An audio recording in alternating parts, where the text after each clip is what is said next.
You see the fire? The people were screaming the top of the roof. People shouting, help. People need help and you cannot help. I've got it in my bedroom, I've got it in the living room, I've got it in the music room, I've got it in the garden. The moment we walk outside our front door, we face the tower. People are hoping that they're going to demolish it, bring it down. A lot of people are affected by the presence of the tower.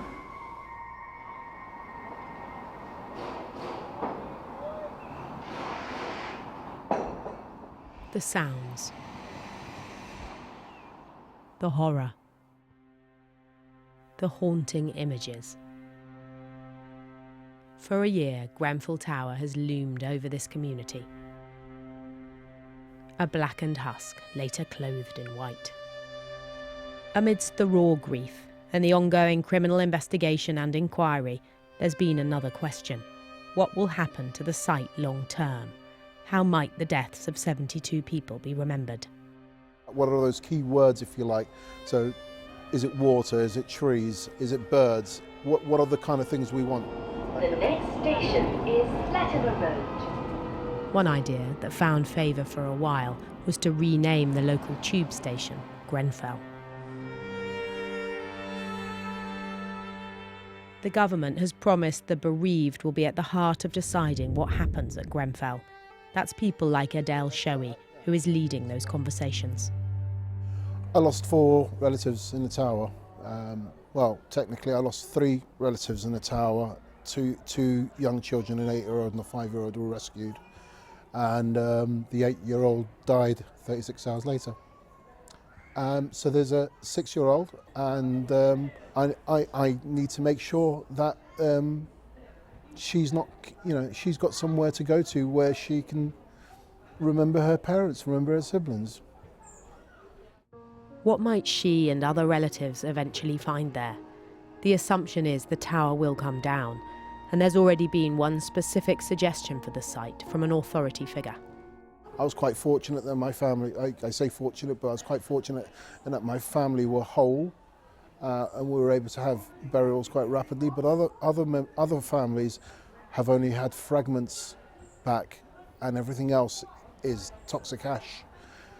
And so the coroner said quite early on that for her an idea would be that for any remains, mostly ash, that they can't identify through any modern DNA technology, that it would be an idea for us to somehow inter them on the site.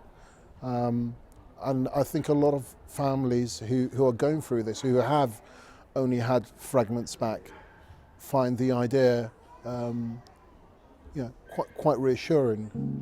Achieving a fitting memorial in a place associated with such pain could take a long time.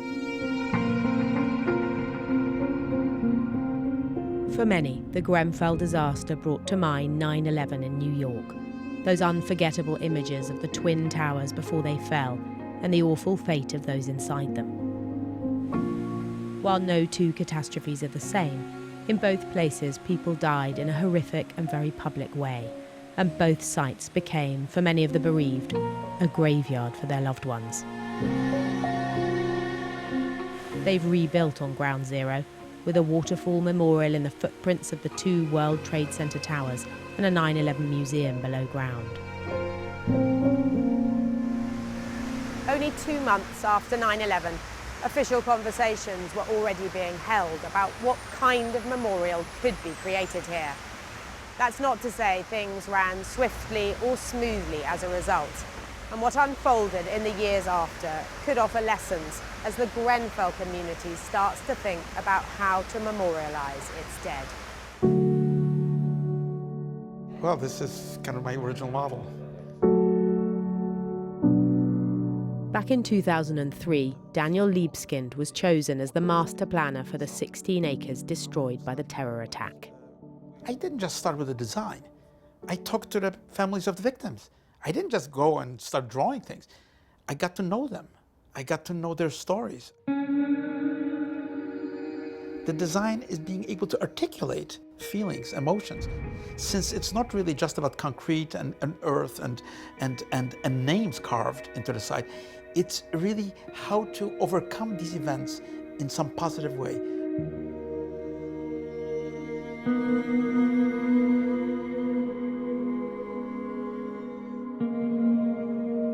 Below ground, in a part of the vast museum, is a room that commemorates those who died with images and their stories. From the very beginning, even when there was so much destruction in the site, I found great solace being in this area because it was where my son Brad, who was 24 at the time, died that day. It's a very comforting place to be. It's in the middle of Manhattan, so we wanted water to drown out the sound of the city. We wanted the footprints of the building to be preserved. We felt that they had historical significance. And we wanted, or I'd say most families wanted the unidentified remains, there's still thousands, to be here at the memorial. Mary Fetchett was heavily involved in the memorialisation project from soon after the attacks. I think our families, the 9/11 families that were involved, really contributed to making the museum what it is today. The culmination of years of work, this high-profile memorial is an obvious place to turn to for advice. Anthony Gardner's brother died in 9/11. He now works for the museum.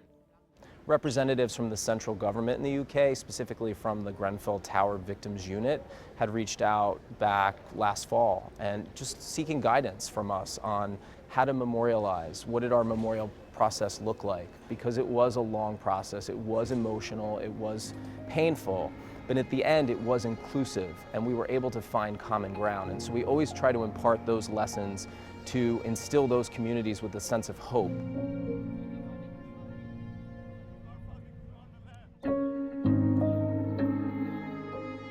But not everyone is happy with what they've come up with at Ground Zero. My son had graduated from the Fire Academy only 6 weeks before 9/11. Firefighter Christian Regenhardt has an additional commemoration at this New York church. My son is one of 1,100 people who remain missing at the World Trade Center. His mother is scathing of the official memorial and museum. Oh, I never go there.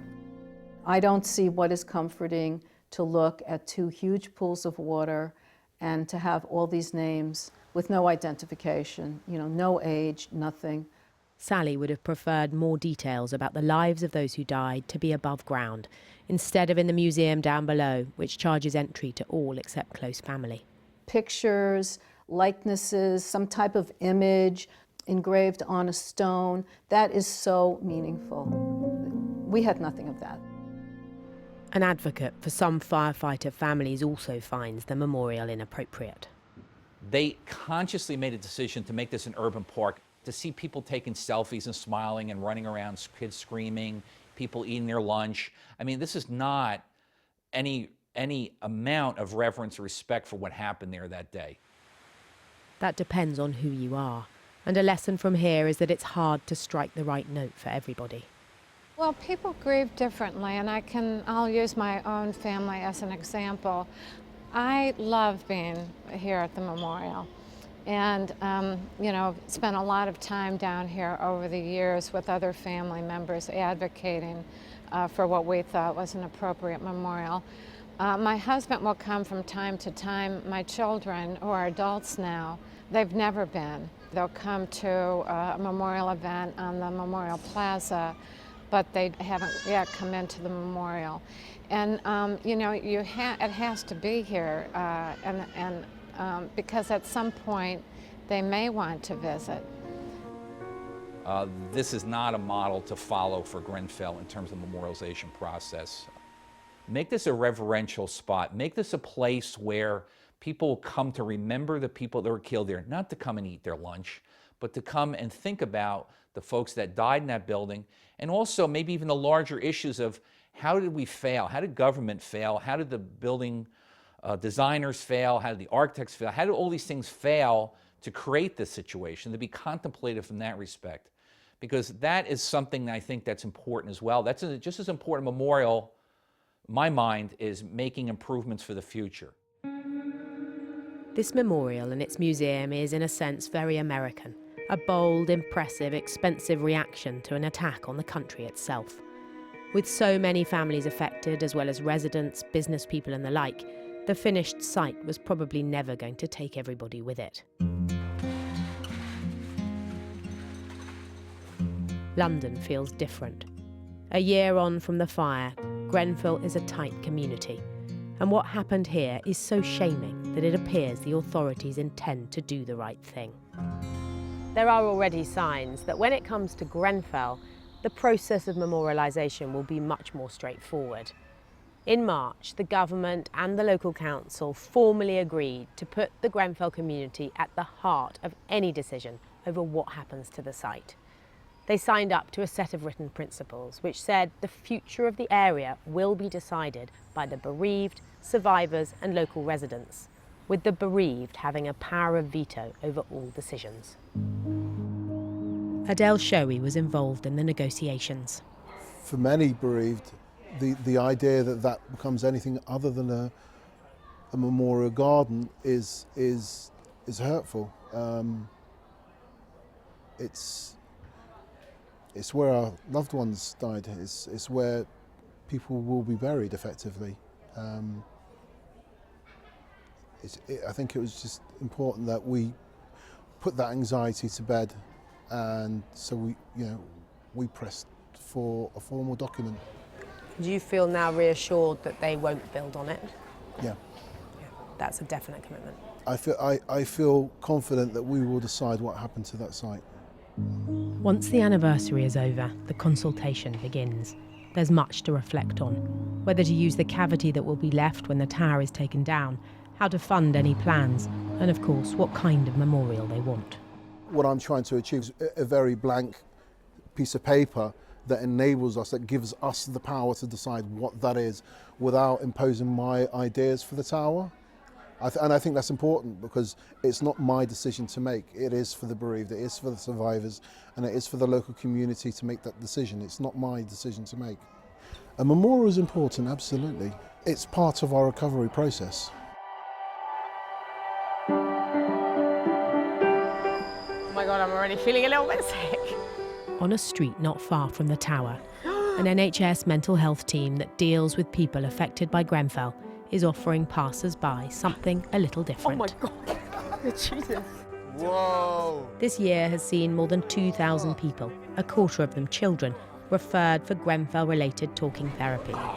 That was close. Today is about finding others. I've got a crash. Oh God. We've been using VR to engage people out in the community. When you give somebody the opportunity to go on a roller coaster or to put a wingsuit on and jump off a cliff, or even to do some kind of 3D art, when they've used it, when they take the headset off, they're really receptive to a conversation with you. One of my closest friends, his auntie and uncle actually lived in Grenfell. He's been really affected since it happened. This NHS team has been working closely with Grenfell United to use this technology for another purpose too. Well, what we'd really like to do is explore the use of creating a memorial wall in virtual reality so that both children and adults can explore how they would create a memorial before it's actually created. So we've been having these conversations for quite some time now about doing it. Obviously, with the anniversary coming up, that's what we're concentrating on. But afterwards, a lot of that kind of concentrating on one specific thing goes away, and we need something in the community, that there's something to look forward to and be involved in, so that the focus for the community still remains in the tower and around the memorial. I could spend hours and hours doing this. It makes me happy and it makes me learn more to be better with art at school. It's thought vital by those involved that children help devise the memorial. Grenfell's impact on their lives will endure for many decades. They've all been through this traumatic event, and we have to make sure that all the young people who come here can manage and deal with that throughout their lives. On the day of the fire, Oxford Gardens Primary School was covered in ash. A much-loved pupil and former pupil both died in Grenfell. Others in the school lost relatives and friends. They're making hearts from willow to commemorate what happened a year ago. I think that it would be really important for the children to be involved in those discussions about what will happen to the site. Throughout this year, they've given us enormous hope, and I've looked to them for answers, and they have so much creativity. Whatever is there will be part of their lives, always, as it should be. So I think it's very important that they do have a voice. I think that Grenfell Tower should be demolished to make a memorial. I don't think it should be sad. What kind of memorial do you mean? A meeting place. Yeah. Where people could like communicate. Not a sad one. Yeah. Like maybe like flowers everywhere. Yeah, like a park. Yeah. Like a memorial park. And then people could like get together and then just talk about their feelings, or maybe there could be like a bench. And they write like on most benches. There's memorials though. There's benches that have those like things. Yeah, on top they of have that. those things on the sides of the front that says like so like rest in peace or something. You'll be remembered or something. Yeah. Yeah. For your memorials, like stuff for the people that were lost. You said that some of the children were talking about they want it to be a place of happiness as well as sadness. Well, I'm quite hopeful that it's much, much more a place of happiness, of remembrance and positivity than it is a place of sadness. I don't think we're going to have problems with, getting to a position where we're happy with what gets proposed. At the school, the hearts have been decorated green, the colour that's come to represent Grenfell. They're going up in the playground, a sign, they hope, of the love and unity their community has shared through this difficult year. The pain won't end with the anniversary's passing, but the strength here endures.